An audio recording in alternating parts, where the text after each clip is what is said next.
어제 하던 거 이어서 나가 봅시다. 어제 어디까지 했죠? 산술기하 평균 기본적인 형태 1, 2, 3, 4번까지 했나? 3번까지 했나? 4번까지 했어?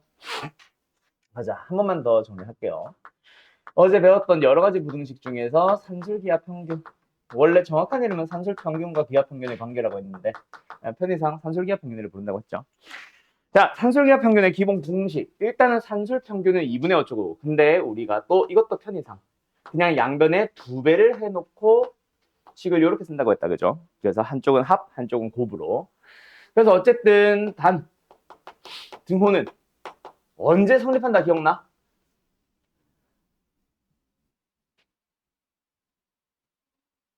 A는 B.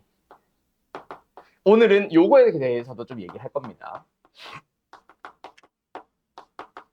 그리고 산술기하 평균은 일단 기본적으로 물음 자체가 어떻게 나오냐면 증명도 물어보기는 합니다.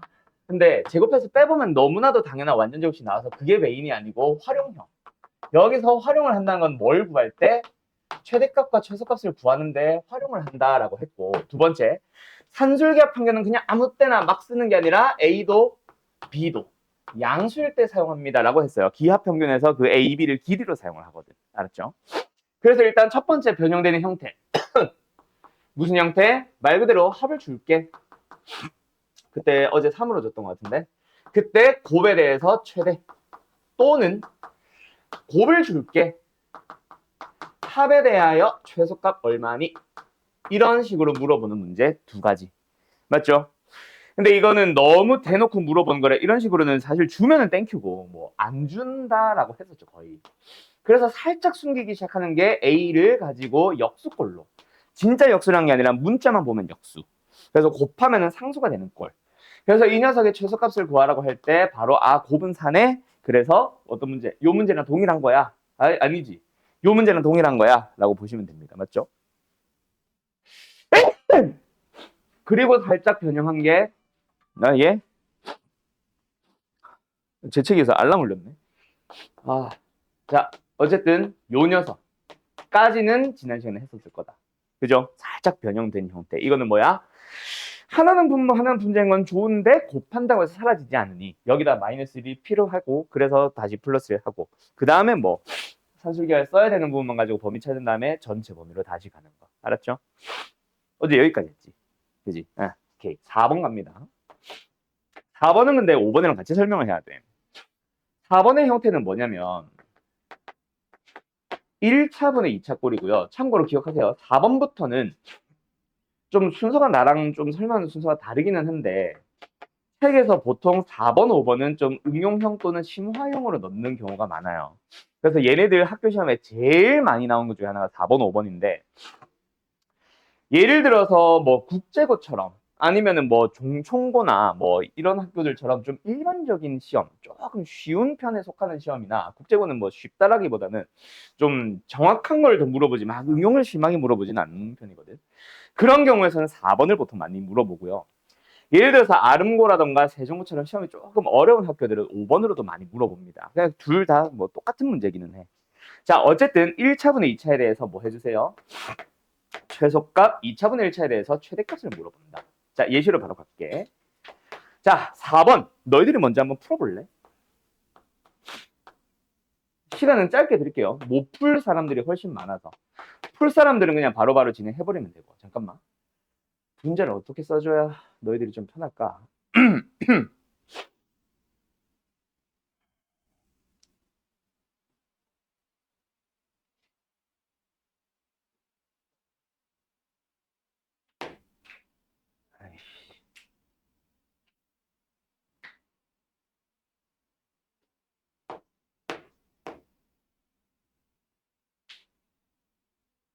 자, 가보자.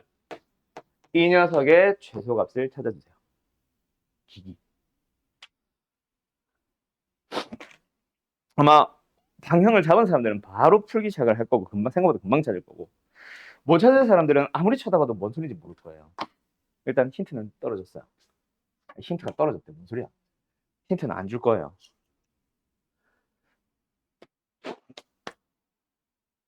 한 30초 드릴게요. 자, 갑니다. 얘를 최소값을 구하세요라고 하면은 일단은 너네가 이게 분자의 차수 내리기라고 얘기를 안녕하세요. 많이 할 건데 분모가 A-1이잖아. 그때 분자를 차수 내리기 위해서는 분모에 대하여 몇 배니라는 걸로 출발을 합니다.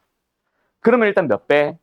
A배. 왜? 최고차항부터 슬슬 없애주는 거야. 그럼 A제곱은 생겼으니까 이제 괜찮은데 1차항이 안 맞지. 그래서 뭐 한다? 또 A-1의 몇 배? 우리한테 필요한 거는 마이너스 2A입니다. 여기다가 마이너스 2배. 그럼 상수항이 또 안 맞네. 더 필요한 건 얼마? 또 4. 그러면은 뭐가 됐냐면 이렇게 뜯어주면은 A. 이렇게 뜯어주면은 마이너스 2. 이렇게 뜯어주면은 A-1분의 4.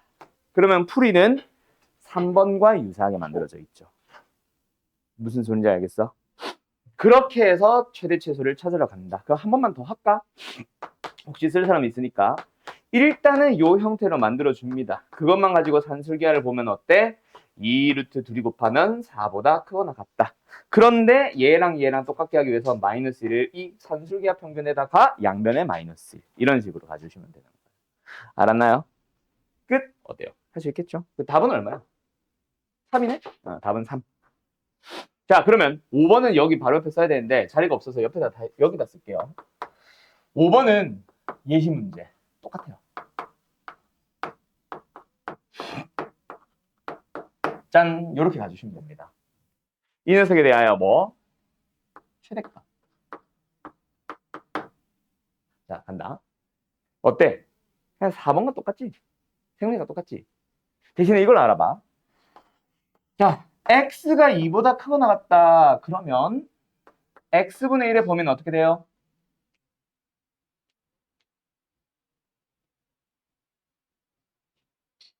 여보세요? x가 2보다 크거나 같으면 x분의 1의 범위는요? 잠깐만. 나 제 출첵 좀 하고. 어떻게 돼요? 아이, 또 지각이네. 여보세요? 됐다. 어떻게 된다? 그렇지. 2분의 1 뭐? 부등호 방향도? 자, 그러면 얘가 하고 싶은 말은 x의 최소값이 얼마야? 그러면 여기서 하고 싶은 말은 x의 역수에 대하여 누구? 최대값이 나오고 그 값도 2분의 1로 뒤집어주면 되겠죠. 그 관계를 생각하면 돼. 그래서 5번을 풀어주세요 라고 하면은 사실 4번의 답을 역수로 만드는 게 답입니다. 4번의 답이 아까 3이었지. 그러면 얘는 3분의 1인 거야. 뭐 굳이 왜 라고 한다면 얘를 이렇게 뒤집어 버리는 거예요. 그래서 아까랑 똑같은 방식으로 이렇게까지 온 다음에 이때라고 하면서 a-2 플러스 a-1분의 4는 뭐하다? 3보다 크거나 같기 때문에 전체적으로는 다시 올라가서 3분의 1보다 작거나 같다. 따라서 답은 얼마? 3분의 1입니다. 라고 마무리 짓는 거야. 이해됐음? 끝. 그래서 5번은 한 번 더 거꾸로 만들어 놓은 것밖에 없어서 별거 아니기는 한데 일반적인 학교에서는 사실 그렇게 막 내는 형태는 아니기는 해요. 이거 화면 잠깐 꺼야겠다. 어차피 산술기하는 예시 문제 내가 주는 걸로 다 가니까. 그 다음 몇 번이야? 6번. 자, 6번도 7번과 함께 해야 되는데 자, 이번에도 너희들이 먼저 한번 풀어보세요.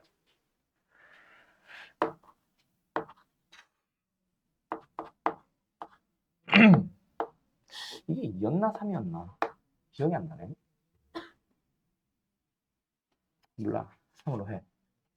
1대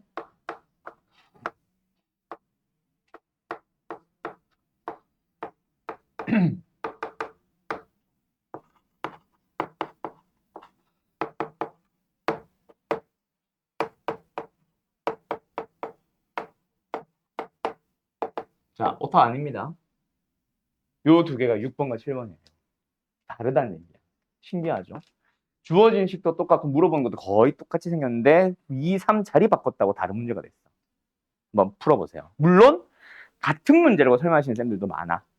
근데 나는 이제 다른 풀이를 하나 더 알려줄 거라서 다른 문제라고 일단 얘기합니다. 똑같이 풀 수도 있어.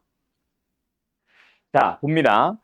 일단 왜 두 개가 다르다라고 했냐면, 근데 왜 이렇게 글씨가 줄줄줄 내려오냐 이거? 나만 그렇게 느껴지니? 일단 너희들이 쉽게 생각을 하려면 나한테 배우기 전에, 그러면은 위에 거 같은 경우에 밑에 것도 마찬가지겠지만 뭐 먼저 해보겠어? 분수들이 더 셈이니까 통분을 먼저 해보겠지. 그래서 얘는 통분형으로 풀리는 문제입니다. AB분의 2A 일부러 자리 바꿨다. 2A 플러스 3B. 근데 2A 플러스 3B가 얼마야? 3이거든.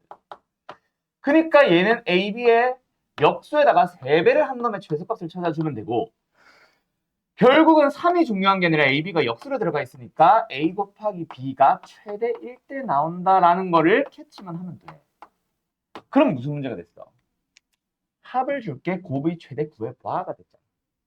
그래서 우리는 따로 잠깐 계산을 합니다. 2A 플러스 3B는 크거나 같아요. 2루트에 얼마? AB보다. 그래서 뭐 넘기고 3 대입하고 제곱하는 과정을 생각할게. 그냥 4분의 9보다 작거나 같아요. AB는. 그거를 집어넣어주면 얘는 4분의 9. 그럼 답은 얘는 즉 3분의 4요 하시면 답이 나오는 거야. 계산 맞게 했냐? 근데 왜 이렇게 지저분하냐? 맞을 텐데. 3분의 4밖에 안 돼?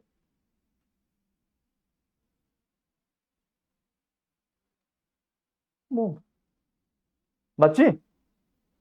지금 내가 계산 안 틀렸지? 3에다가 AB의 역수를 곱한 거니까 9분의 4를 곱한 거 맞잖아. 뭐 맞겠죠 뭐. 이렇게 됩니다. 아셨나요? 아셨나요? 답을 바꾸고 싶게 생겼다 되게. 저게 3이 아니라 4나 이런 걸로 줄걸. 어쩔 수 없지 뭐. 어쨌든 됐죠? 자, 그런데 잘 봐. 얘는 똑같이 따라 하려고 통분을 해봤어. 근데 돼 안 돼? 계수가 자리 바뀌니까 분자가 뭔가 처리가 안 되지. 그래서 이거는 이 풀이가 아닌 거야. 그래서 완전 새로운 풀이를 씁니다. 알았죠? 자, 그래서 잘 봐요. 지금 이 주어져 있는 식 얼마? A분의 2 플러스 B분의 3에다가 3이라는 수를 한 번 나누고 한 번 곱할 거야. 갑자기 왜 3? 곱하기 3이 3이 아니라 이 식을 곱하는 거야. 그러면 원래 식이랑 이 식이랑 같아 달라. 똑같죠? 어차피 얘가 3인 거 아니까 우리는. 그러면 여기서 3분의 1은 보류해놓고 뒤에 있는 녀석만 분배를 합니다. 분배가 아니라 전개겠지. 그러면 얘랑 얘랑 곱해서 4, 얘랑 얘랑 곱해서 9, 13은 잠깐 빼놓고 얘랑 얘랑 곱해주면 A분의 6B, 얘랑 얘랑 곱해주면 B분의 6A. 보여? 얘만 가지고 보면은 산술기하를 쓸 수 있는 상황인 거 보여? A분의 B, B분의 A. 곱하면 1일 거 아니야. 그래서 2루트 둘이 요거 통째로 곱해주면 얼마? 36. 거기에 뒤에 지금 13이 붙어 있고 앞에 3분의 1이 붙어 있는 거라고 보면 돼. 그러면 얼마? 3분의 25. 이렇게 답이 되는 겁니다. 아셨나요? 이거는 내가 알던 답이 맞는데 왜 저게 어색하지? 잠깐, 일단 여기까지. 알겠죠? 나 저거 좀 오타 있는지 내가 잘못 푼 게 있는지 잠깐만 확인 좀 할게요.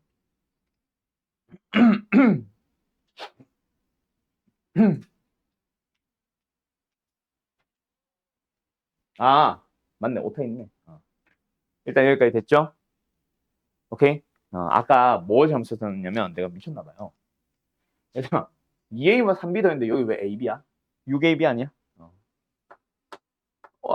지우 끄덕끄덕만 하고 아까 말은 안 해주고. 와. 그래서 일단은 4분의 9가 됐고 6으로 한 번 더 나누니까 8분의 3 AB의 범위. 그러면 얘가 8분의 3. 그래서 여기는 3분의 8을 곱하면 그렇지 8이 나와야지. 이렇게 됩니다. 두 개의 답이 완전 다르죠. 알았죠? 끝. 여기까지. 그러면 밑에 풀이를 본 사람들은 위의 문제에다가 아래쪽에 썼던 풀이를 써본다. 그러면 답이 나와요. 그래서 아까 하나의 풀이로 똑같은 풀이야 라고 설명하시는 쌤들이 있다 그랬지. 그거는 아마 요 풀이 가지고 둘 다 풀어주실 겁니다. 근데 너희들이 생각하는 우선순위가 분수에 덧셈을 일단 통분을 먼저 해보는 게 기본이라서 그래서 나는 그냥 통분형으로 풀어줬을 뿐 이 풀이 똑같이 적용하면 똑같이 풀려요. 답 나와요. 알았죠? 오케이? 자, 일단 6번, 7번 잘 정리해두세요. 다 되면은 여기다가 8번 형태 하나 더, 8번이 아니라 좀 다른 형태 두 가지 변형형을 더 보여줄게요. 예시 문제입니다, 역시. 이번에는 8번의 형태라기보다는 그냥 예시 문제라고 생각해보자. 자, 일단 너희들은 필기하시고 다 된 사람들은 내 거 따라서 써서 답 내봐.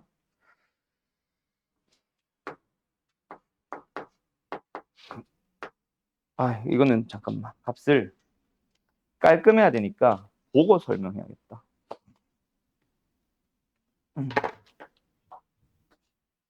알겠다.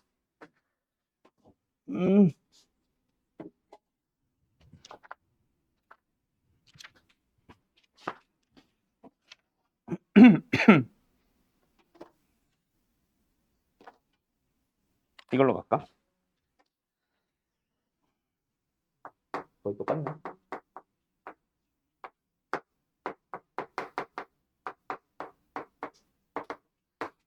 그다음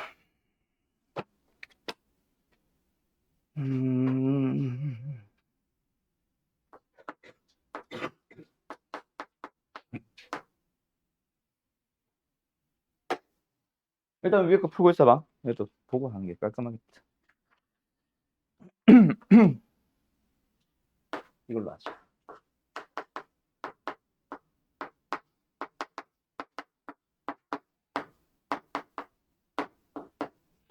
자, 두 문제입니다. 기기.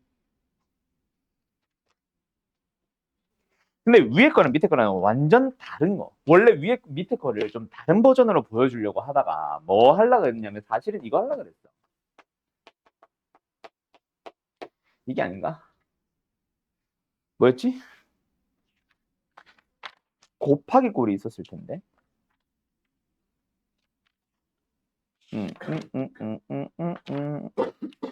더하기 말고 더하기 뿐이야.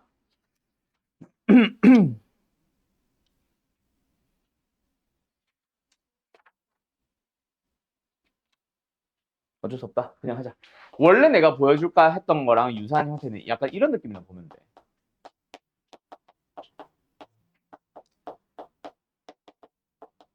요거거든. 이 녀석의 최소값 구하기. 그때 뭐해? 위에 거를 본 사람들은 전개를 합니다. 근데 아니에요. 밑에 거는 전개형이 아니고 위에 건 전개형이 맞아. 왠지를 좀 이따 보여줄게. 그래서 얘 같은 경우에 어떻게 한다? 전개를 한다. 그래서 이거 해서 1, 이거 해서 4. 5는 뒤에 따로 쓰고 앞에 거는 a분의 4b 그 다음에 뒤에는 b분의 a. 그때 누구만? 얘만 가지고 산술계를 써주면 2 루트 4. 거기다가 이 빨간 식에다가 5가 더해졌어요. 여기도 5를 더해준다라고 생각해주면 얼마? 9입니다. 맞죠? 자, 여기까지 좋아요. 그런데 얘는 전개를 하면은 거의 뭐 미치죠, 사람이. 이건 전개가 아닙니다. 그럼 어떻게 하느냐? 위에 걸 설명할게. 이 상태에서 너네가 이거는 뭐 잠깐 분배 정도는 하는데 식을 이렇게 바라봐야 돼.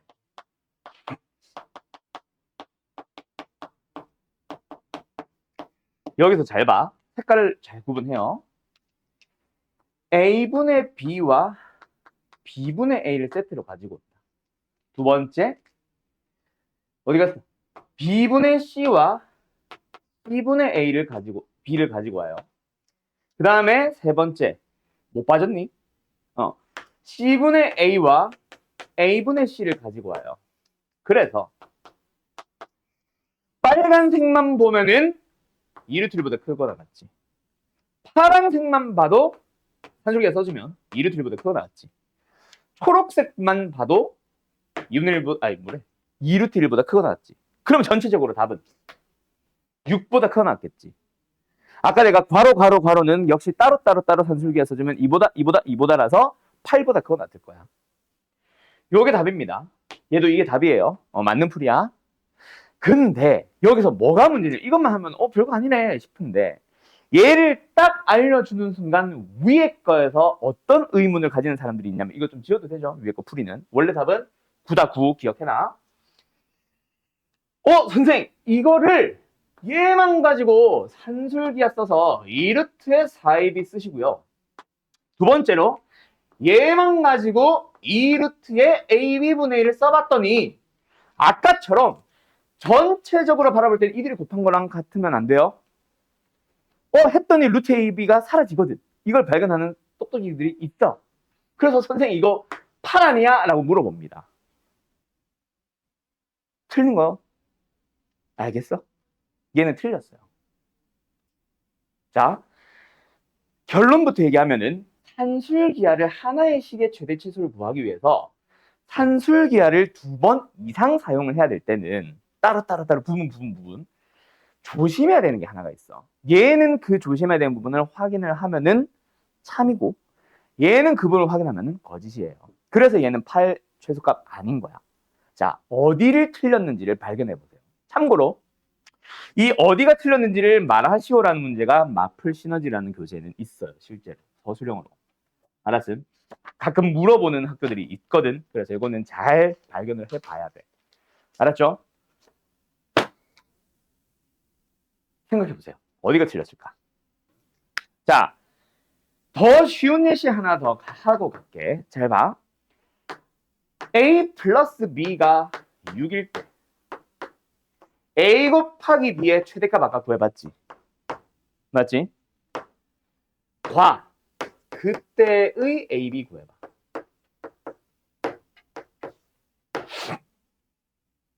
라고 하면은 일단은 산술기하 쓰겠습니다. 맞죠? 약분한 과정 생략해도 되죠? 그럼 일단 최대값은 9가 나왔어.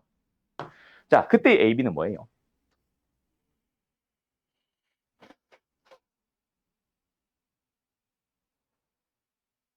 3, 3. 자, 그때의라는 말이 무슨 말인지를 잘 생각해봐. 얘는 9보다 작거나 같아야 되는데 그때 최대값일 때 9일 때, 즉 등호가 성립할 때잖아. 등호가 성립할 때의 AB를 찾으세요라는 얘기니까 등호가 성립할 때 뭐였어? A는 B였죠. 오케이? 자, 그러면 하나만 더 바꿔볼게. 자, 그럼 만약에 문제에서 아까 저 문제로 갈까? 2A 플러스 3B가 3일 때 AB의 최대값을 찾아보세요. 아까 저거야, 8분의 3. 그래도 역시 뭐야? 합을 줄게. 곱의 최대 구해봐. 이니까 합, 곱. 그래서 계산을 하는 과정을 생략하고 8분의 3. AB. 최대값은 8분의 3. 자, 그러면 질문. 왜 이래 이거? 그때의 AB 구해봐.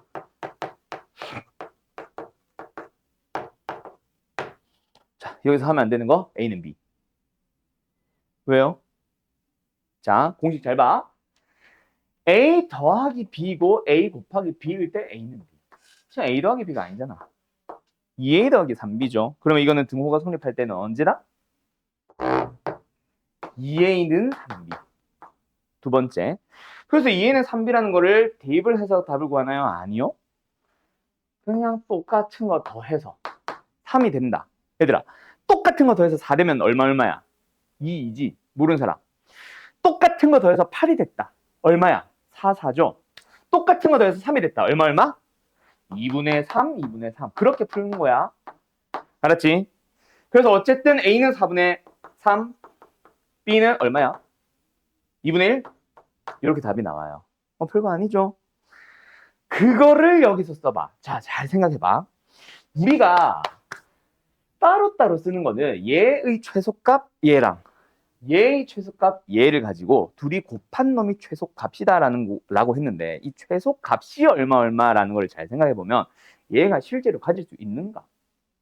얘가 실제로 가질 수 있는 것 중에 제일 작은 값이잖아. 맞죠? 맞죠? 자, 한번 너희들이 생각해봐. x제곱, 실수 x에 대해서 x제곱의 최소값은 얼마야? 0. 근데 x제곱한테 너 마이너스 1보다 크거나 같지? 라고 물어봐도 참이야 거짓이야? 참이죠. 뭘 거짓이에요? 참이, 끄덕끄덕한 거야? 아닌 것 같은데. 어쨌든 x제곱이 마이너스 1보다 크거나 같다? 참이죠. x제곱이 마이너스 1보다 크거나 같다가 참이라고 해서 최소값이 마이너스 1이니? 그건 아니지. 최소값이란 거랑 범위는 살짝은 달라. 뭔 말인지 알겠죠? 그럼 최소값은 실제로 가질 수 있어야 되는데 잘 봐. 얘가 최소값을 가질 때 빨간색도 똑같이 최소값을 가진다면 곱한 놈이 가능하겠지. 근데 얘가 최소값을 가질 때 얘가 최소값이 될 수 있나 없나? 그거를 따져봐야 된다고. 즉 바로 등호 성립 조건을 찾아봐야 되는 문제가 된 거야. 하나의 식의 최소값, 최대값을 구하기 위해서 산술기하를 2번 이상 써야 될 때는 각각의 등호 조건을 따져봐요. 얘는 A는 4B, 얘는 A분의 1는 B분의 1, 즉 A는 B. 동시에 성립할 수 있겠냐? 양수 A인데 안 되죠. 그래서 안 되는 거야. 즉 얘가 최소값으로서 이걸 가지면 얘는 빨간색 얘가 아니라 좀 큰 값 가질 거야. 두 번째로 얘가 만약에 최소값으로 얘를 나올 때는 얘는 이게 아니라 좀 큰 값 가질 거야. 그래서 8이라는 값은 실제로는 가질 수 없는 값. 범위는 맞지만 실제 얘는 9보다 크거나 같았잖아 아까. 그럼 9가 최소값인 놈한테 너 8보다 크거나 같냐라고 물어봐도 맞기는 하거든. 그러니까 범위는 맞지만 최소값으로서 8은 잘못된 거야. 그러면 여기서는요. 각각의 등호 성립 조건을 따져봐봐. 보이나 뒤에? 얘는 둘이 같을 때 A분의 B는 B분의 A, 즉 A제곱은 B제곱. 근데 A, B는 양수라서 A는 B, B는 C, C는 A. 세 개 동시에 성립할 수 있어요? 네, A, B, C가 다 같으면 되거든. 그래서 얘는 최소값으로서 이거 나올 때 얘도 되고 얘도 돼. 그래서 6이 답인 거였어. 알겠죠? 다시 마지막, 벌써 3번째 얘기하는 것 같은데 하나의 식의 최대 최소를 구하기 위해서 부분 따로 산술기하를 2번 이상 사용해서 최소값을 구할 때에는 반드시 뭘 확인한다? 등호 성립 조건을 확인해서 동시에 발생할 수 있는가 아닌가를 확인해 본다. 알았죠? 끝. 그게 산술기하의 일단 최종 버전이에요. 근데 책 순서로는 얘를 아마 좀 먼저 설명할 거야. 조금 한 2번쯤? 2번째 유형쯤? 자, 어쨌든 됐나요? 됐나요? 간다. 그럼 이제 오늘 마지막 절대부등식 코시-슈바르츠로 가보자. 자, 코시-슈바르츠의 부등식은요. 뭐 a제곱 플러스 b제곱 x제곱 플러스 y제곱 크거나 같다 ax 플러스 by의 전체 제곱. 이게 항상 성립한다. 이게 코시-슈바르츠 부등식인데 참고로 코시-슈바르츠 부등식은 언제 사용 가능하냐면 a도 b도 x도 y도 꼭 양수일 필요 없이 그냥 실수기만 하면 무조건 사용 가능하는데요. 그래서 훨씬 활용 용도는 넓어. 식이 좀 까다로워서 그렇지. 근데 이거 참고로 교육과정 없습니다. 그래서 보통은 어떤 걸 물어보냐면 아까 저기서 말한 걸 생각하면 얘도 증명 있고 얘도 활용형이 나오는데 주로 증명을 물어봐.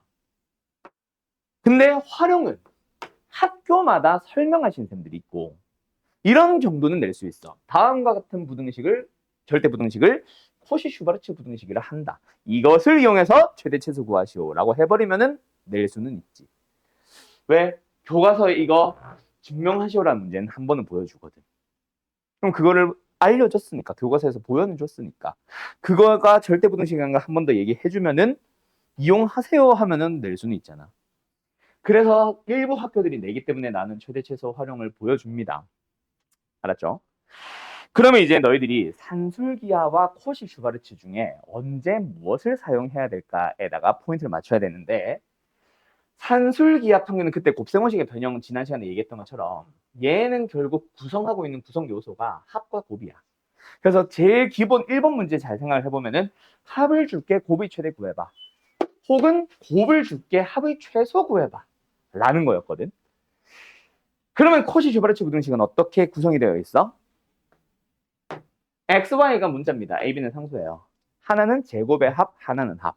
그러니까 제곱의 합을 주면서 합의 최대 최소 구해봐. 또는 합을 주면서 제곱의 합에 대해서 최대 최소 구해봐라고 하면은 콧이 문제가 되는 거야. 곱이 없죠? 그게 힌트입니다. 그래서 제일 기본 문제 하나 뿅 던져주면은 이런 거지. x제곱 더하기 y제곱이 갑자기 지정은 하면 안 되는데 5라고 할까? 그때 x 플러스 2y의 최대값 구하시오. 또는 최소값도 함께 구하시오. 자, 요게 문제였다. 그러면은 콧이 주버리치 문제인 거 알겠어? 왜? 개수 장난치는 거는 산술기하에서도 했던 얘기니까. 저 개수 장난친 거는 신경 쓰지 말고 합의 최대 최소 제곱의 합 제곱 두 개로 이루어진 거는 콧이 주버리치 쓸 수 있겠죠? 써보자. x제곱 더하기 y제곱 여기에다가 x 2y 합 x 앞에 개수가 1이라는 얘기네. 그럼 보여? a가 1이고 b가 2인 거. 그럼 여기다가 a제곱 b제곱 붙여주면은 25 x 플러스 2y의 제곱. 그러면 5 마이너스 최소값 마이너스 최대값 5 이렇게 풀리는 게 콧이 주버리치의 기본 문제예요. 사실 별거 아니죠. 문제는 별게 있어서 그렇지. 자, 콧이는 일단은 우리 요 수업은 언제냐 이게 프리민터지. 프리민터 수업은 이 정도로 마무리 지을 거야 콧이는. 근데 만만하게 보지 마세요. 콧이가 더 어려운 문제가 하나가 있어. 산술기어보다. 알았음? 그리고 요번에 내가 숙제 풀이를 못 해주니까 너네가 되게 이게 산술기인지 콧인지 헷갈리는 문제가 하나가 있어서 그것만 좀 보여줄게. 내가 말하는 그 콧이에서 나오는 제일 어려운 버전이랄까 그거는 사실은 지금 할 만한 얘기는 아니고 지금 내가 보여준 거는 그냥 센에 있는 문제인데 이게 산술인지 콧인지 너무 헷갈리는 문제가 하나가 있어. 자, 갑니다.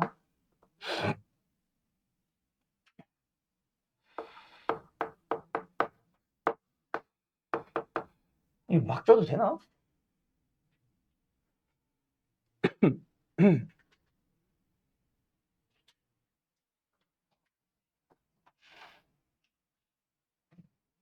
예? 헷갈려.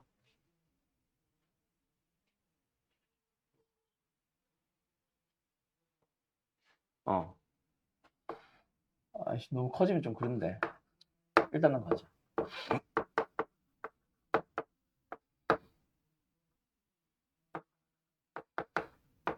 자, 요 문제입니다. 풀어보실래요? 결론부터 얘기할게요. 이거는 산술도 되고 콧이도 됩니다. 혹시 콧이로 생각을 먼저 한 사람들은 뭘 봤냐면 이걸 봤을 거야. 루트 2x와 루트 3y의 합. 그놈의 제곱과 그놈의 제곱이잖아. 알았죠? 그게 사실은 학원에서는 보통 모범 답안으로 보통 써줍니다. 뭐 콧이 쓰는 거. 콧이 주바르치 CS. 자, 그래서 뭐다? 얘를 제곱한 거, 얘를 제곱한 거로 바라본 거야. 그래서 저 2x가 2x가 아니라 사실 뭐? 루트 2x의 제곱과 루트 3y의 제곱으로 바라본 거지. 그러면 우변엔 뭐 들어가야 돼? 일단 저 x 자리에 있는 제곱 안에 있는 쟤가 그대로 들어오고 얘가 그대로 들어와서 앞에 한 대 한 대 그러면 주어진 놈이 나오잖아. A, B의 자리에 누구? 1, 1. 적하는 1제곱 1제곱. 그래서 계산해봤더니 이거 얼마야? 36이죠. 아이 멍청이! 여기를 18로 줘버렸네 내가. 이럴 줄 알았어. 값을 바꿀 거야. 이해하자. 됐죠? 아이씨, 아니야, 잠깐만. 몰라, 이해해. 알았죠? 자, 간다. 이게 36이 아니야. 그래서 다시 한번 써보면 얘는 2 곱하기 우리가 구하고자 하는 2x 플러스 3y. 얘는 샤샤샥 뭐요? 4. 그러면 약분을 해주면 2보다 크거나 같은 놈이야. 최소값은 2. 이게 이제 콧이 주바르치를 이용한 풀이. 루트 더하기 루트와 그냥 합은 제곱 더하기 제곱과 그냥 합과의 관계랑 똑같아. 자, 무슨 말인지 알겠어요? 오케이. 그게 코시-슈바르츠의 풀이. 됐죠? 어차피 안 지울 거니까 잠깐만 가릴게. 그런데 산술기하를 이용한 풀이가 있어. 자, 학교 시험에 서술형에서 이 문제를 냈다. 그 문제는 100% 산술기하야. 왜? 코시-슈바르츠는 교육과정이 없다 그랬지. 그래서 코시-슈바르츠 부등식이라고 한다. 이것을 이용하여 구하시오와 같은 객관식 문제가 아니고서야 학교 시험에 못 내요. 물론 서술형에서도 만약에 코시로 물어보고 싶으면 코시-슈바르츠 부등식을 보여줄 거야. 알았죠? 자, 어쨌든 간다. 그럼 산술기하는 도대체 어디서 도대체 이 산술기하라는 저 곱의 형태가 있는 걸 알아? 그걸 생각하기가 조금 어려운데 일단은 한번 봐봐요. 싹 루트 2x와 루트 3y를 그냥 몽땅 제곱을 해봤어. 그럼 뭐 나와? 제가 등장을 하는데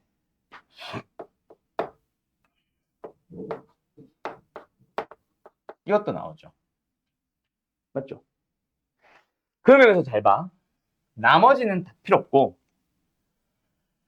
얘는 어차피 상수사야. 그러면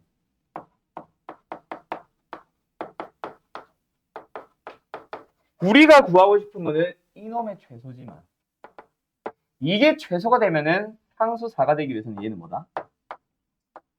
최대가 되는 거야. 아, 얘의 최소를 찾고 싶으면 곱이 최대인 경우를 찾으면 되네. 그래서 산술기야. 그렇게 넘어가는 게 학교에서 원하는 모범 답안이에요. 그래서 한 편이라고 하면서 이걸 쓰러 가는 거지. 와, 근데 내가 갑자기 미쳤다. 생각해보니까 루트를 안에다 넣으면 안 되네. 아, 문제를 전혀 잘못 줬다. 얘가 이게 주어지고 이거의 최소를 물어봤었어야 되는데. 생각해보니까, 그지? 이 안에 이걸 곱할 수가 없잖아, 너네. 아이씨. 이 중구는 못 풀잖아, 너네. 그지? 그래서 어쨌든 이런 식으로 간다까지 방향만 잡을게. 알았죠? 이게 산술기하를 이용한 풀이. 그때는 내가 문제를 아예 잘못 냈네요. 그냥 합을 주고 루트의 합의 최대 최소 물어봤을 거야. 그러면 지금처럼 똑같이 하시면 됩니다. 알았죠? 이런 원리로. 알았음? 끝. 그게 이제 너네가 산술기하 문제인지 코시 문제인지가 되게 헷갈리는 건데 해보면 알 거야. 이게 훨씬 간편해. 서술형이 아니면은 이대로 푸세요. 그래서 학원에서는 보통 일반적으로 코시를 무조건 가르쳐 주기 때문에 얘를 모범 답안이라고 일단 알려줘. 대신에 내신 대비 들어 이게 공수투니까 뭐 저 한 명제니까 한 10월쯤 중간고사쯤 되겠지. 그때 되면은 사실은 이 풀이 서술형에서는 이 풀이 꼭 써야 돼 하면서 한 번 더 알려줄 겁니다. 보통 알았죠? 자, 잘 정리해 두시고 잠깐 쉬었다 합시다.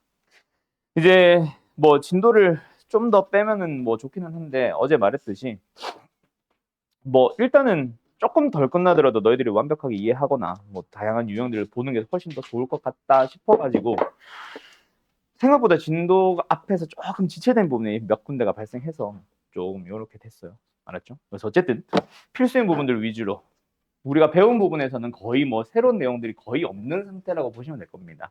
조금 더 실전에 알맞는 거라던가 아니면은 지금 당장은 해봐야 어차피 나중에 다시 해야 기억이 날 만한 그런 유형들 몇 개만 좀 뺀 상황이라 보시면 되고 전체적인 흐름 잡는 거는 지금 싹 다 보여준 상태라고 보시면 돼요. 우리 지금 하고 있는 수투 수업이. 알았지? 자, 어쨌든 가보자. 오늘 새로운 함수 내용 넘어갈 건데 자, 기본적으로 함수가 뭐야? 라고 하면은 제일 먼저 진짜 말 그대로 함수의 정의에서부터 출발을 합니다. 함수가 뭐야? 라고 하면은 중학교 때 이렇게 배웠을걸? 이 그림으로 배웠지. 뭐 동그라미가 들어가면은 세모가 나온다. 함수 fx. 이거라고 배웠지. 야, 함수가 뭐야? 라고 하면은 뭔가 하나를 넣으면 하나가 나오는 거. 두 개가 나와도 안 되고 안 나와도 안 되고 하나가 반드시 나오는 거. 알았죠? 제일 대표적으로 실생활에서 볼 수 있는 예시 함수가 뭐가 있을까라고 하면은 제일 많이 드는 예시가 리모컨 그리고 자판기. 특히 자판기를 좀 많이 드시는데 예를 들어서 자판기에 어떤 버튼을 하나 뿅 눌렀어요. 갑자기 음료수 2개가 퐁 떨어지면 그 자판기 우리 입장에서는 땡큐지만 당연히 고장난 거지. 눌렀는데 안 나와. 그러면 그거 고장난 거거나 뭐 물건이 떨어졌거나 그지? 그래서 한 버튼을 누르면 똑같은 게 나와야 됩니다. 그런데 뭐 제일 첫 번째 버튼 눌러도 콜라, 두 번째도 콜라일 수는 있잖아. 뭔 말 알겠음? 뭐 그런 식입니다. 그게 함수예요. 자, 그래서 일단은 사전적인 정의로는 집합 X에서 집합 Y로의 대응이라고 하는데 대응이라는 거는 말 그대로 하나씩 하나씩 짝지어 준 거야. 그때 여기 집합 X가 있어요. 여기 집합 Y가 있어요. 대응을 할 때 이 대응을 시키는 이쪽 집합을 우리는 정의역이라고 이름을 불러주고 자, 이게 자판기 버튼들이라고 생각해봐. 뭐 한 10개면 10개, 한 6개면 6개, 좀 많으면 뭐 한 16개면 16개 있겠지? 그때 여기에 세상 모든 음료수들이라고 다 해봐. 어느 자판기 안에 모든 음료수가 다 있지는 않겠지. 그죠? 그래서 여기에 실제로 들어있는 음료수들이라고 하면은 이렇게 일부의 음료수에 이 사람이 넣어놓은 자판기 주인이 넣은 음료수에 대응을 할 거야. 그때 이 대응되는 전체 집합을 우리는 뭐라 부르냐면 공역이라 부르고 그 중에 실제로 대응했을 때 나오는 녀석을 우리는 치역이라 부릅니다. 자, 여기까지 명칭은 알겠어요? 근데 다시 말하지만 모든 자판기의 버튼들은 어떤 음료수를 뽑아내기는 해야 돼. 안 나오면 그 버튼은 고장난 거고 그거는 함수가 아니야. 알았지? 어떤 기능을 수행을 해야 되거든. 펑션이잖아, F가. 자, 요게 일단 함수의 정의입니다. 자, 그래서 제일 먼저 너희들이 제일 중요하게 생각해야 되는 거는 대응이 함수로서 정의되기 위한 조건이 등장을 해. 그 조건은 총 2가지가 있고요. 전부 다 이름에서부터 정의역. 정의역의 원소가 어떠어떠하게 나와야 됩니다. 근데 아까 내가 다 말했어.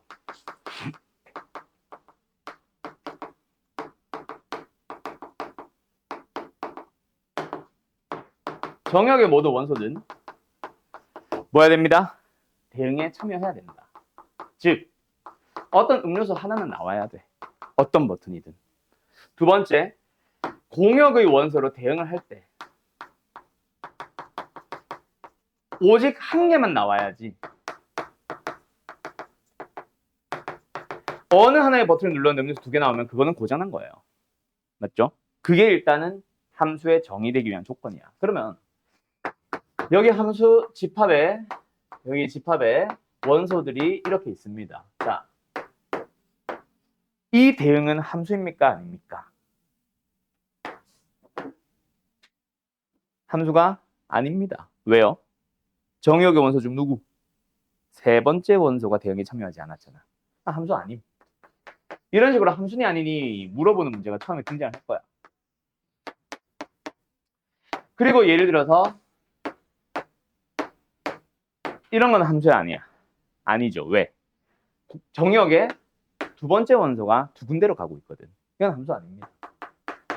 그런데 또 요런 녀석이 있어. 뭐야, 왜 많아? 이건 함수입니까? 아닙니까? 이건 함수 맞아요. 2개의 정역이 하나의 공역으로 가는 거는 상관이 없어. 얘만 놓고 정역만 놓고 보면 하나로 어디론가 가고는 있거든. 가기만 하면 되거든. 그게 같은 거든 다른 거든 상관없고. 알았죠? 그게 이제 함수니 아니니를 물어보는 가장 기본적인 조건.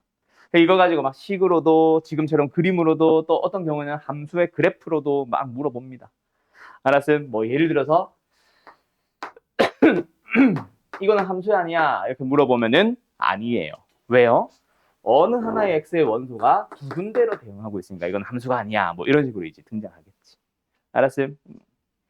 그러고 나면 이제 두 번째 2개의 함수가 서로 같기 위한 조건이 나오는데 자, 2개의 자판기가 똑같은 기능을 수행하는지를 한번 생각해 보자. 생김새가 다르면 무조건 다른 함수니? 아니죠. 하나는 겉면에 그 자판기 겉면에 뭐 예를 들어 코카콜라 그림이 있고 하나는 칠성사이다 그림이 있어. 그렇다고 해서 두 개의 자판기가 다른 건 아니지. 왜? 예를 들어서 버튼이 똑같이 10개가 있고 똑같이 1번부터 똑같은 음료수들을 쭉 배치를 해놓으면 그 두 개는 같은 기능을 수행하잖아. 즉 생김새가 다르더라도 다른 함수일 수 있다. 예를 들어서 fx는 좀 이따 이 예시 연결시킬 거야. x제곱이고 예를 들어서 gx는 절대값 x라고 하더라도 두 함수는 같은 함수일 수 있어. 알았죠? 자, 그러면 여기서 한번 얘기를 해보자. f라는 함수는 x에서 y로 가는 함수고요. g라는 함수는 u에서 v로 가는 함수라고 생각을 해보자. 자, 그러면 일단 첫 번째. 두 f랑 g라는 두 함수가 서로 같기 위해서는 일단 뭐가 똑같아야 돼? 자판기의 버튼이 똑같아야 되죠. 즉, 뭐가 똑같아야 돼? 정의역이 똑같습니다. 맞나요? 두 번째. 버튼이 똑같이 10개가 있더라도 음료수가 다르면 안 되지. 그래서 두 번째. 집합 x, 정의역의 x의 원소 스몰 x에 대하여 f에 넣었을 때와 g에 넣었을 때 모든 원소 x에 대해서 똑같은 값이 다 나오면 그거는 같은 함수가 되는 거야. 이게 바로 서로 같은 함수의 정의인데 이거를 수식으로 너희들이 쓸 일은 없을 거야.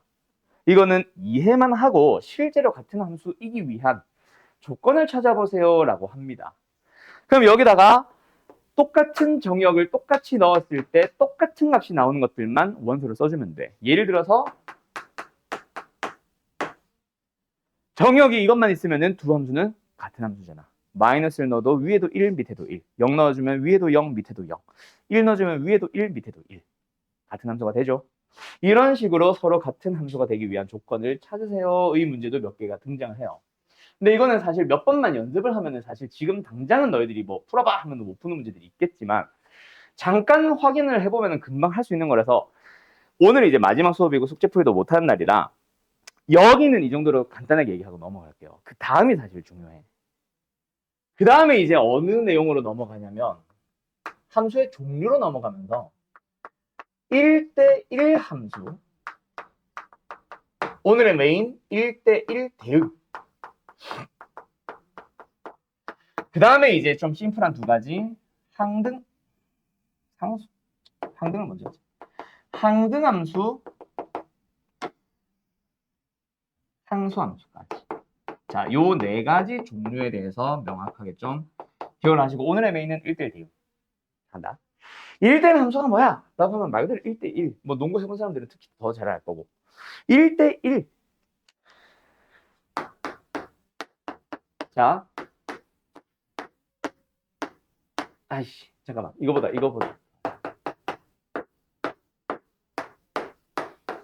이거는 아예 함수가 아닌 놈이지.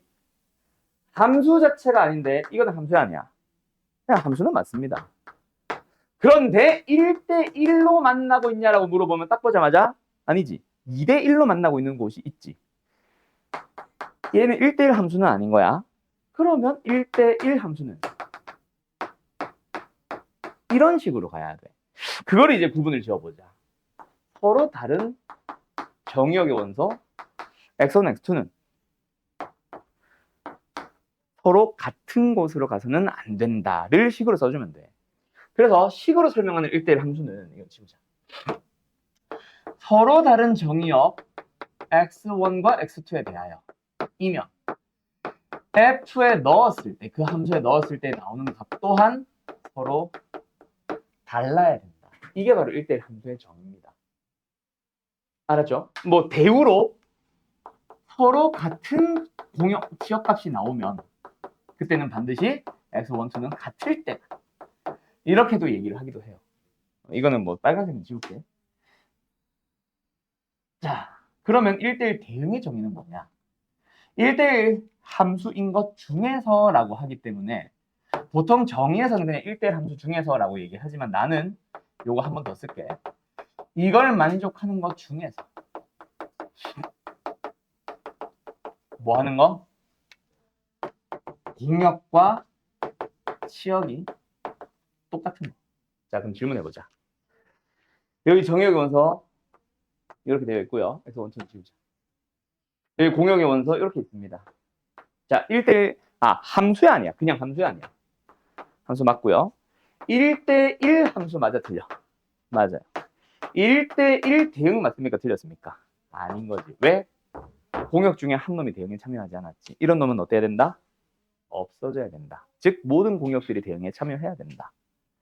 그러면 이렇게 얘기하는 경우도 있기는 해. 뭐 정역의 원소랑 결국 공역의 원소랑 같아야 돼요 라고도 얘기를 하는데, 이거는 정역 공역이 지금처럼 유한계일 때만 하는 얘기고 무한계일 때는 얘기할 수 없는 거라서 이거는 사실은 정확한 정의는 아니다.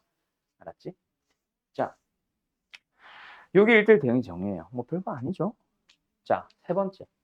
항등함수는 말 그대로 항등, 항상 똑같은 거야. 뭐랑 뭐가 똑같냐면 함수 f에 x를 넣었는데 나오는 값도 x인 거. 그러니까 쉽게 말하면 y는 x 같은 함수. 근데 꼭 y는 x만 항등함수는 아니라서 내가 일부러 y는 x가 아니라 fx는 x라고 써준 거예요. 왜? fx가 x제곱이 되더라도 항등함수가 될 수 있어. 어떻게?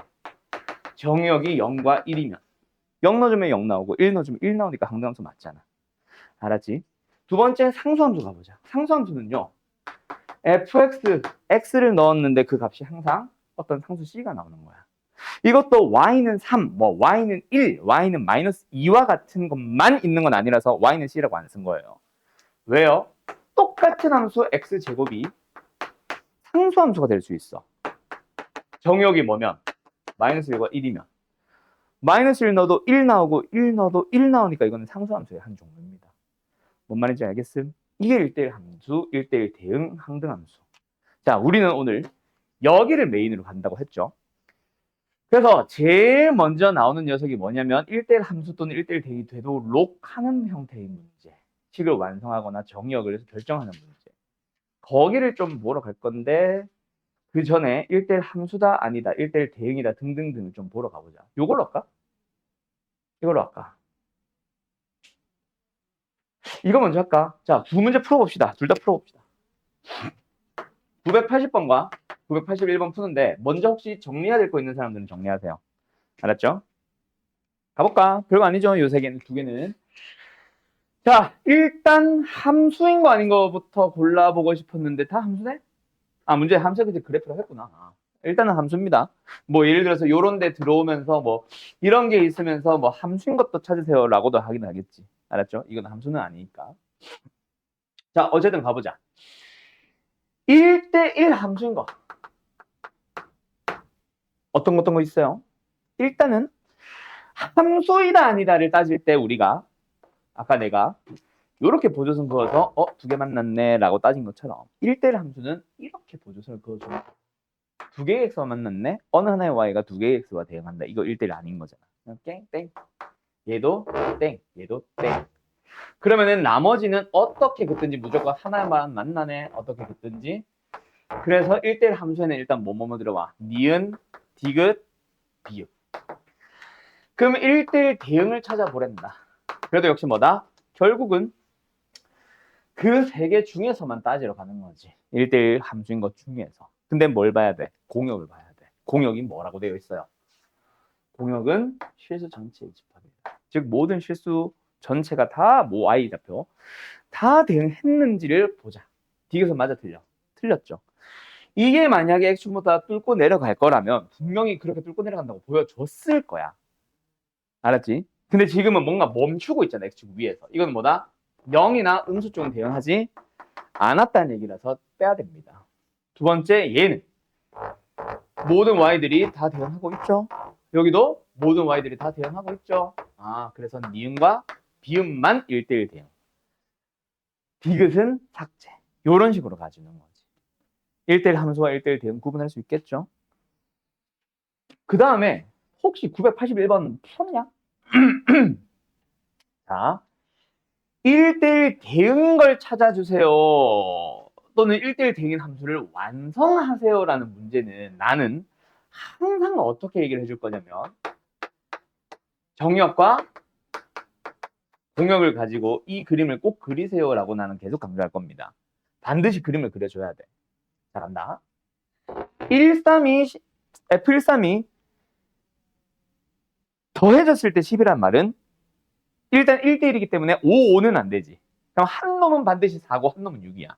근데 누가 4로 가고 누가 6으로 간지는 현재는 모르는 상황입니다. 근데 더해서 9가 나온다. 분명히 여기는 뭐다? 4와 5가 나왔을 거야. 맞죠? 그러면 겹치는 놈 뭐다? 어디로 가야 돼? 3. 3이 겹치는 4로 가야 되고 나머지 1은 어디로? 6으로 2는 어디로? 5로 가야 됩니다. 그래서 이런 그림을 꼭 완성을 해주세요.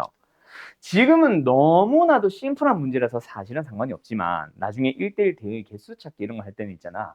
이런 식으로 너희들이 그림을 그렸냐 안 그렸냐에 따라서 실수하냐 안 하냐가 좀 많이 갈라지거든. 그래서 이제 진짜 문제로 한번 가봅시다. 알았죠? 자, 이거 잠깐 유형 7번 별표 하나 쳐놔. 지금 당장 할 건 아니고 요 뒤로 갔다가 올 건데 뭐야? 됐고. 이거를 좀 더 어려운 문제 없어? 자, 두 개 한번 풀어봅시다. 989번이랑 991번이나 두 개요. 가자, 989. 얘들아, 지우야. 1대1 대응이 쉬운 함수야? 항등함수가 쉬운 함수야? 상수함수가 쉬운 함수야? 그래서 쉽다 이 기준은 뭐 생각하기 따라 좀 달라질 수도 있는데 이 문제를 풀기 위해서 1대1 대응이 쉬워? 항등함수가 쉬워? 상수함수가 쉬워? 항등함수. 왜? 상수함수도 쉽고 항등함수도 쉽죠? 1대1 대응은 조금 어렵겠지. 뭐 어디로 가는지 모르니까. 근데 상수함수도 한 번은 어디로 가는지를 알려줘야지. 그걸 알려줘야 나머지 원소들도 다 똑같이 가는 거지. 근데 항등함수는 말 안 해도 무조건 자기 자신으로 가거든. 그러면 항등함수가 뭐야? G야? G라는 함수는 무조건 자기 자신으로 가는 거야. 그러면 나머지도 이렇게 되는 거고 그렇게 되고 나면은 이제 상수함수 누구야? H죠. 상수함수도 항상 어디가 나온다? 1이 나온다는 걸 알게 된 거다. 그럼 이제 마지막에 구하는 거에서 얘는 무조건 1일 거고 얘는 무조건 마이너스 1. 자기 자신이니까. 알았지? 그러면 이제 우리는 누구 찾아야 돼? 1대1 대응 찾아야 돼. 그때 해야 되는 게 그림 그려주세요. 그림 너무 대충 그리고 있는데? 알았죠? 자, 일단 누가 어디로 가는 거 알았어. 마이너스 1이 1로 가는 건 알았어. 그럼 이제 나머지 정의역의 원소 0과 1은 여기로만 갈 수 있습니다. 어디로 갈지를 여기서 생각해요. 결국은 얘네 값들 자체가 결국 마이너스 1과 0과 1이잖아. 근데 마이너스 1 넣어주면은 1이 나온 건 아는 상황에서 남아있는 마이너스 1과 0을 어떻게 집어넣어야 당연히 성립하니? 끝. 됐죠? 그래서 1이 마이너스 1로 0은 0. 그럼 얘는 답은 1. 뭐 이런 식으로 찾아가겠지. 알았죠? 그 다음에 혹시 991번 맞춘 사람? 똑똑인데? 자, 1대1 대응의 개수를 찾아주세요. 항등함수의 개수를 찾아주세요. 상수함수의 개수를 찾아주세요는 결국 너네가 이 말 잘 기억해놔. 함수의 개수 찾기는 경우의 수입니다. 기본적으로. 무조건 경우의 수입니다. 그래서 지금 너희들의 순서로는 경우의 수가 공수2가 아니잖아. 공수원에서 배우고 오지. 그래서 예전 공수 말고 그 수학 상하 시절의 수학 하는 이거 다음에 배우는 게 경우의 수였거든. 그래서 함수의 개수에서 기본적인 내용 한 다음에 경우의 수로 가면 또 업그레이드 버전의 함수의 개수가 또 나오는데 너희들은 여기서 바로 나올 거다. 그 업그레이드 버전까지. 알았죠? 어쨌든 기본적인 경우의 수다. 1, 2, 3에서 1, 2, 3으로 가는 1대1 대의 개수 지금부터 생각을 합시다. 자, 1이 갈 수 있는 경우의 수 몇 가지? 3가지. 그럼 어디로 가는지 모르겠지만 갔어. 그럼 2가 갈 수 있는 경우의 수 몇 가지? 3이 갈 수 있는 경우의 수도 몇 가지? 또는 3팩으로 배운 사람은 3팩. 뭐 정의의 원소 1, 2, 3에다가 얘네들 나열시키기. 얘네들 나열하는 방법에 수에서 3팩도 좋고. 두 번째, 항등함수의 개수는 무조건 1개입니다. 무조건 자기 자신으로 가는 거 밖에 없으니까. 근데 상수함수는 얘네들을 묶어서 몽땅 어디로 갈래 해서 3도 좋고 나는 근데 좀 웬만하면은 모든 문제들을 다 동일한 방식으로 푸는 걸 좀 좋아하거든요. 그래서 얘가 갈 수 있는 경우 수는 몇 가지야? 3가지. 근데 얘가 정하고 나면 나머지 원소들도 같은 데로 가야 되니까 한 가지, 한 가지. 나는 이런 식으로 보통 풀기는 함. 첫 번째 것처럼 풀려고. 어쨌든 답은 3. 답이 아니라 얘는 3. 더주면 얼마야? 10 되겠네요. 되죠? 어때요? 쉽죠? 자, 그러고 나면 이제 오늘 어디로 넘어가냐면 다른 것들은 다 한 것 같아. 다른 것들은 다 한 것 같고 여기 뒷부분은 합성함수와 역함수라서 오늘은 어디로 다시 돌아가냐면 아까 별표 치라고 했던 게 유형 몇 번이야? 7번이야? 몇 번이었어? 여기 있다. 유형 7번. 자, 1대1 대응이 되기 위한 조건. 요게 이제 오늘의 마지막입니다. 제일 중요한 것 중 하나. 이건 유형이니까 이렇게 가자. 자, 1대1 대응이 되기 위한 조건이라고 하는 유형은 크게 보면은 세 가지로 나뉘어져 있어. 지금 너희들이 보고 있는 센이라는 교재는 딱 하나에다 넣어놨는데 마플 시너지를 보면 세 개로 쪼개놨어요. 세 개의 문제를 살짝 다르게 가야 돼. 자, 첫 번째 유형은 뭐냐면 정의역이 뭐야? 라고 하면 실수 전체입니다. 그런데 어떤 A를 기준으로 A보다 작을 때와 크거나 같을 때로 쪼개고 있는 함수가 있을 거야. 실수 전체기는 한데. 두 번째 문제는 뭐냐면 정의역도 어떤 두 값의 사입 범위로 나오고요.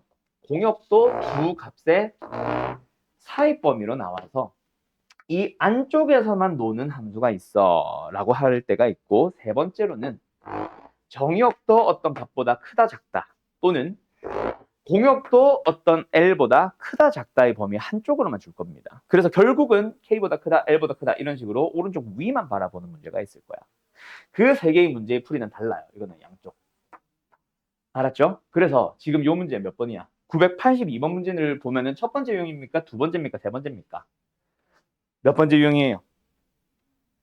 누가 봐도 두 번째 유형인 거 알겠죠? 정역도 마이너스 3과 3의 사입 범위, 공역도 1과 3의 사입 범위. 알았음? 왜 웃나? 두 번째 유형인 걸 몰랐나? 자, 그러면 이 안에서는 1대1 대응인 거 어떻게 연결해준다? 잘 봐. 서진아! 함수입니까? 아닙니까? 왜 아니야? 두 개가. 두 개가. 있어요? 뭐가 있어요? 뭔 소리야? 자, 함수입니까? 아닙니까? 함수 아닙니다. 왜요? 이거 1차함수 아니에요? 아니죠. 왜? 우리가 봐야 되는 범위가 어디만 보는 거야? 뭐 보이는 게 없냐? 이걸로 할까? 너무 긴데? 요만큼만 봐봐. 경역의 범위가 네모 안쪽, 공역의 범위도 네모 안쪽이잖아. 그치? 결국은 아까 나무박대로 표현한 것 중에 이 안쪽만 봐야 돼. 함수 아니야? 아니죠. 왜? 이만큼은 정역 대응 참여 못했잖아. 자, 아까 내가 그냥 1차 함수라고 줬지만 그거는 전체의 범위로 보면은 1차 함수겠지만 여기의 부분을 보면은 지금 공역을 벗어났지. 대응하지 못했다는 얘기야. 잘라서 이 안쪽만 봐야 돼. 뭐 말인지 알겠냐?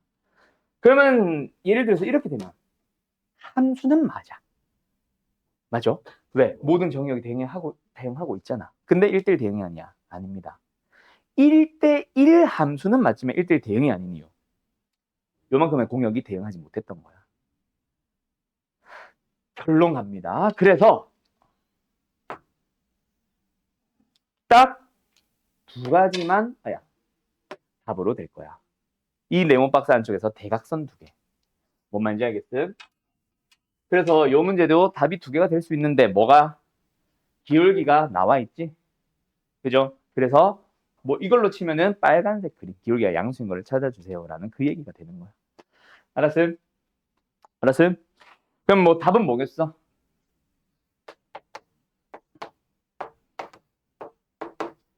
이거니까 요점을 지난다 마이너스 3,1 요점을 지난다 3,14 그럼 대입 해주면 A, B 나오기도 하고 이걸 대입하고 있으면 환자죠?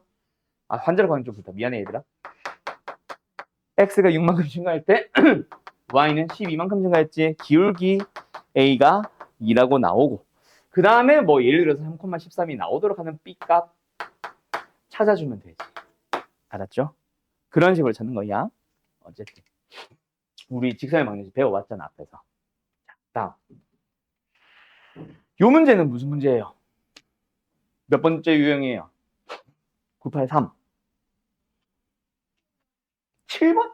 아니. 그 유형은 문제 번호 7번 유형이고요. 그게 아니라 이 7번 유형 안에 유형 3개가 들어있지. 여기서 첫 번째, 두 번째, 세 번째 유형. 자, 983번은 첫 번째 겁니까? 두 번째 겁니까? 세 번째 겁니까? 땡! 첫 번째죠. 미안해. 자, 왜요? 실수 전체의 집합을 정역으로 가지고 있고 G가 2보다 클 때 작을 때로만 쪼갰으니까 첫 번째 거. 얘는 뭐냐면 정역이 K보다 크다. 작다는 없어. 정역 자체가 크다. 공역도 뭐 L보다 크다 또는 L보다 작다. 한쪽만 주는 거. 그러니까 바로 얘기할까? 세 번째 유형에 해당하는 거는 이거야. 이거 984. 조금 다른 거 알겠죠? 자, 어쨌든 983. 얘는 어떻게 푼다? 간다. 웬만하면은 한쪽은 웬만하면은 줄 겁니다. 항상 주는 건 아니지만. 그럼 왼쪽을 1대1 대기 되도록 해봐. 서진아! 자, 함수예요, 아니에요? 함수는 맞죠? 1대1 함수 또는 1대1 대응이지. 1대1 대응이 아니야. 아닙니다. 왜요? 왜요? 이거를 그어보면 어떤 y에 대해서 두 개의 x와 만나고 있잖아. 1대1 자체가 아니지. 그럼 1대1 되려면 일단 이 나무밖에 좀 내려줘야 되겠지. 내릴 건데 이렇게 내리면 돼, 안 돼? 안 되죠. 역시 어떤 y는 두 개의 x와 대응하거든. 그러면 어때? 요렇게 가보자. 자, 1대1 대응이 아니야. 1대1 새끼야! 함수는 맞지만 1대1 대응은 아니지. 왜? 이만큼의 공역이 비어버렸잖아. 근데 1대1 대응은 모든 공역이 다 대응에 참여해야 되거든. 그래서 1대1 함수라고 하면 이게 맞아. 그래서 요거보다 내려가는 모든 것들을 다 1대1 함수라고 한다. 근데 1대1 대응은 딱 연결시켜줘야 돼요. 끊어지면 안 된다. 그래서 1대1 대응이 되려면 어떻게 된다? 만들어야 되는 이쪽을 이렇게 가준다. 첫 번째, 뭐가 같다? 기울기에 부호가 같다. 두 번째, 왼쪽에다가 A를 넣었을 때 나오는 값과 오른쪽에다가 A를 넣었을 때 나오는 값 두 개가 똑같다. 자, 간다. 그래서 일단 이 문제도 처음에 확인해야 되는 건 뭐야? 기울기의 부호인데 이미 1과 2 똑같지. 만약에 여기다가 B 뒀으면 B는 양수 이런 거 해줘야 된다. 꼭 1일 필요는 없지만, 똑같을 필요는 없지만 부호는 같아야 돼. 어쨌든 지금은 뭐다? 2를 넣어주면 6, 2를 넣어주면 4 플러스 A. 그게 똑같다. A는 2 이렇게 나오는 거야. 알았죠? 그때 가끔 하는 질문이 선생님 이거 2보다 작은데 2를 왜 넣어요? 그거는 fx 입장에서 보면은 얘가 2보다 작은 것만 얘를 따라간다는 거지. 원래는 이렇게 생긴 함수였어. 거기서 2를 넣었을 때는 값과 값을 비교하려고 하는 거니까. 알았지? 알았죠? 끝. 다시 한번 기울기에도 미수가 있었으면 B, 뭐 기울기에 B라 치면 기울기의 부호도 확인해야 된다. 알았죠? 그 다음에 이제 984 가보자. 얘는 뭐 방금 얘기했지만 정역은 x는 a를 기준으로 오른쪽, 공역은 y는 b를 기준으로 위쪽. 그래서 오른쪽 위만 바라볼 거야. 몇 번째 유형? 세 번째 유형이 됐죠. 자, 세 번째 유형에서 1대1 대입에 들어가보자. 자, 간다. 첫 번째. 이런 함수는 1대1 대입입니까? 아닙니까? 아닙니다. 함수입니까? 아닙니까? 함수부터 아니에요. 뭘 자꾸 끄덕끄덕이야. 왜? 우리가 봐야 되는 건 이 오른쪽 위라니까. 그럼 요만큼은 이거는 사실은 없는 거라 봐야지. 그럼 잘라버리고 나서 생각하면은 사실 이만큼의 정형은 대응하지 못한 거야. 함수부터 아닙니다. 그러면은 여기로 가보자. 이거는 역시 봐야 되는 부분만 따로 쪼개보면 이렇게 생겼죠. 자, 1대 함수는 맞고 1대1 함수까지는 맞지만 이만큼의 공역이 대응에 참여하지 못했으니까 1대1 대응은 아닌 거지. 그럼 1대1 대응이 되려면 딱 어디? 여기를 맞춰줘야 돼. 그래서 K, L이죠. 저기로 치면은 A, B고 이 점을 반드시 지나야 됩니다. 그런데 자 여기서 위의 문제들은 거의 80% 이상의 문제들이 다 1차로 주어지는데 얘는 100% 2차로 줍니다. 얘도 2차잖아. 맞죠? 자, 근데 위에 것도 한 20% 정도의 비율로 2차 함수를 줄 거야.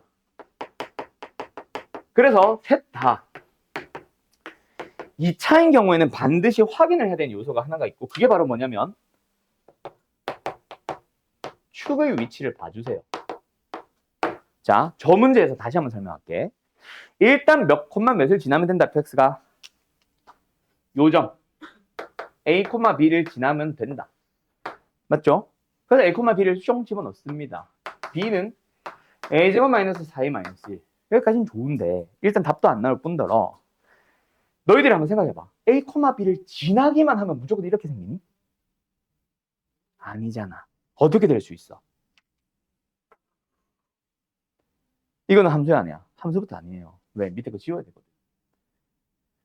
그러면 a, b를 지난다가 끝이 아니야. 그럼 파란색이 아니라 빨간색이라고 단정 지을 수 있는 재료가 바로 뭐냐면 둘의 차이. 축이 a보다 오른쪽이니 왼쪽이냐. 이해됐음? 그래서 얘 축이 어디예요? 이죠? 맞는 거에서 틀린 걸 볼 필요는 없어. 맞는 거에서 축이 어디 있는지를 봐줘야 되는 거야. 물론 같아도 상관없어. 알았니? 그럼 이제 뭐가 나왔어? A는 2보다 크거나 같다가 나왔습니다. 그럼 이제 문제에서 A-B라는 녀석의 최대값을 찾으시오지? 그럼 B 대신에 얘를 뿅 써요? 그럼 뭐 나와?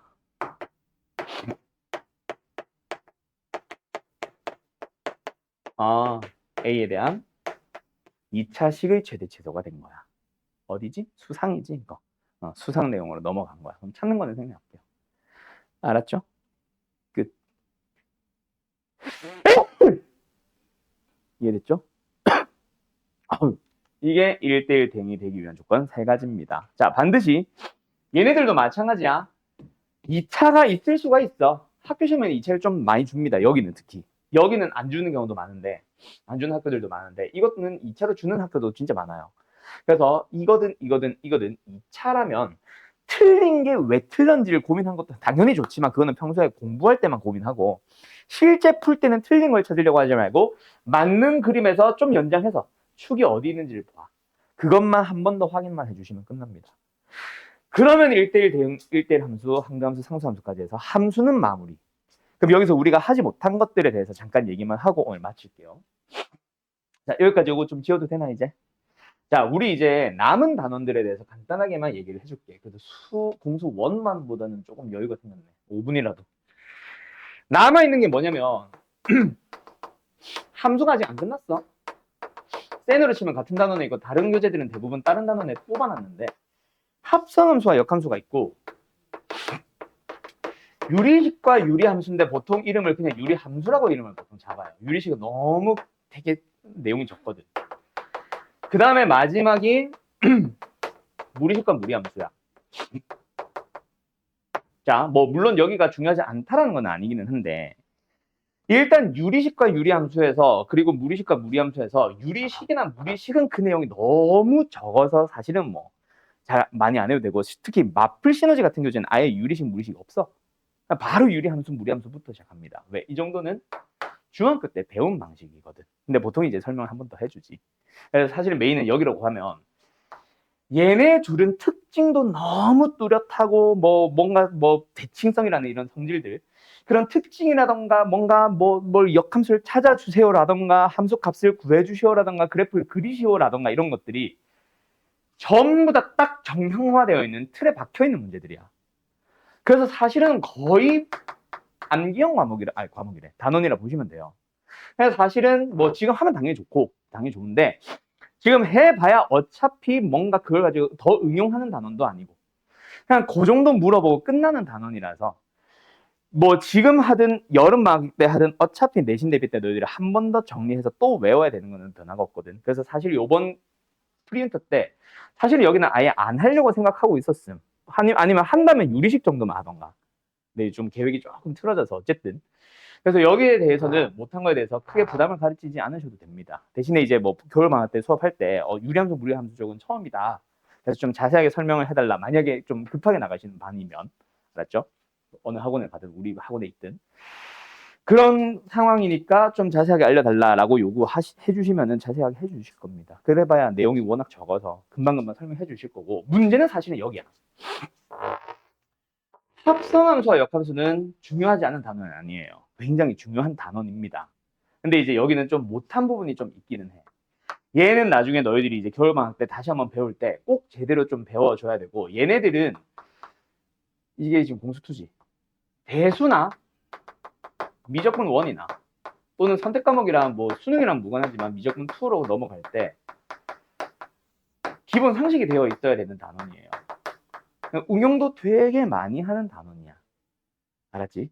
근데 뭐 합성함수도 역함수도 사실은 뭐 원리나 계산하는 방식이나 아니면 뭔가 역함수를 구하는 방법이나 합성함수를 구하는 방법이나 이런 것들은 사실 보면은 사실 금방금방 알 수 있는 녀석이라서 뭔가 설명을 들어야 안다라는 느낌은 한 두 가지 정도? 저 안에 있는 세부 유형으로 치면 한 두 개 정도, 세 개 정도밖에 없어서 너희들이 한 번만 제대로 배우면 금방 따라갈 단원일 겁니다. 그래서 일부러 오늘 1대1 대응에서 좀 더 급하게 해서 여기까지 안 빼고 1대1 대응에서 딱 끄는 게 1대1 대응은 내가 설명하지 않으면 알기가 힘들어. 너희들이 만들기도 힘들고 그래서 좀 배워야만 하는 단어여서 내가 설명을 한 거고 합성함수 역함수는 요 겨울방학 때 꼭 제대로 해서 제대로 익혀두세요. 왜? 아까 말했듯이 다음 학년 때, 2학년 때 배우는 내용의 모든 부분에서 기본 상식이 되어 있어야 돼. 알았지? 저기는 되게 중요하다. 알았지? 그럼 겨울방학 때 못 들었던 저 세 개의 단원 중에 대해서 어디에다 포인트를 맞출지는 좀 기억하시고. 알았죠? 자, 어쨌든 프린터 때 고생했고요. 우리 토일반이랑 관련 없지만 다음 주 월, 화, 수는 이제 우리 학원 같은 경우에 자체 방학이죠. 그래서 월, 화, 수는 조금 이제 어차피 학교는 가겠지만 잠깐 이제 학원은 좀 쉬면서 좀 충전했다가 이제 겨울방학 때 공수 원반이든 정규반 또는 특강으로 공수2를 한 번 더 듣는 사람이든 또는 개중에 이제 대수로 혹시 넘어가서 선행을 좀 더 진행하는 사람이든 아니면 특강 없이 그냥 공수1 하나에만 좀 집중하는 사람이든 뭐든 겨울방학 때부터는 이제 좀 제대로 공부해 주셔야 되고 중학교 때와 고등학교 때는 그 시험의 난이도 자체가 수준이 많이 달라요. 너희들이 이제 실제로 방학 때는 조금 여유가 생겨서 어떤 선생님들이든 대부분 웬만하면은 기출 문제들을 좀 보여주는 식으로 한 번 정도는 시험 보는 식으로 좀 진행할 수도 있는데 나도 지금 그렇게 계획을 짜고 있거든. 내가 할 정도반은. 거기서 이제 기출 문제를 풀어보시면 알 겁니다. 많이 어려워. 중학교 때에 비해서. 그냥 기본 문제들도 너무 기본 말고 1, 2번 말고 좀 뭐 기본형이라고 할까? 10번 정도, 한 12번 정도 있는 문제들도 보면은 한 문제를 풀기 위해서 하나의 개념만 가지고 가지 않아. 무조건 2개, 3개 이상의 개념들을 섞어놨기 때문에 너희들이 여기까지는 이거 직선의 방정식이네. 여기까지는 집합 내용이네. 그 다음을 봤더니 이차함수의 최대 최소네. 그래프 그려야지. 이런 식으로 막 너희들이 이제 자유롭게 막 단원들에서 여러 단원들에서 배웠던 내용을 짜집어야 돼서 특히 이제 올라가면 갈수록 학년이 올라가면 올라갈수록 난리 나겠죠. 뭐 중학교 때도 비슷했지만 고등학교 때는 더더욱 2학년이 되면 1학년 내용은 기본 베이스가 되어 있어야 돼. 그래서 특히 공수 1에서 나오는 것 중에 제일 응용 많이 한 거 치면은 근의 분리. 혹시 너희들 지금 배웠나 모르겠다. 또는 뭐 공수 2로 치면은 산술기하평 오늘 배운 거. 이런 것들은 2학년, 3학년이 됐을 때 계속 따라다니면서 너네를 괴롭히는 녀석이거든. 그런 녀석들을 계속해서 1년 뒤에도 2년 뒤에도 기억을 하셔야 돼요. 뭐 작년에 배워서 까먹었어요. 이거는 사실 고등학교 때부터는 변명을 하면 안 돼. 까먹을 수는 있어. 까먹었다면 까먹었어요. 뭐 당당해지면 안 되고 스스로. 나 까먹었네. 다시 공부해야지로까지는 가야지 생각이. 알았지? 또는 뭐 알려달라고 하시든가. 그러면 쌤한테. 알았지? 그런 식으로 계속 짜집어서 나올 거니까 그거 이제 주의하시고 뭐 내가 이제 상담하면서 어머니들한테 상담하면서 계속 강조드리는 것 중에 하나가 저거 뭐야 중학교 때 막 100점 받던 친구들 90점 받던 친구들이 고등학교 1학년 때 60점 7점 진짜 많이 받아온다. 긴장 좀 해야 돼. 아예 공부 방식 자체를 조금 더 깊이를 좀 깊게 가셔야 될 겁니다. 알았죠? 너무 길어진다. 여기까지 합시다. 잘 가요. 고생했어요.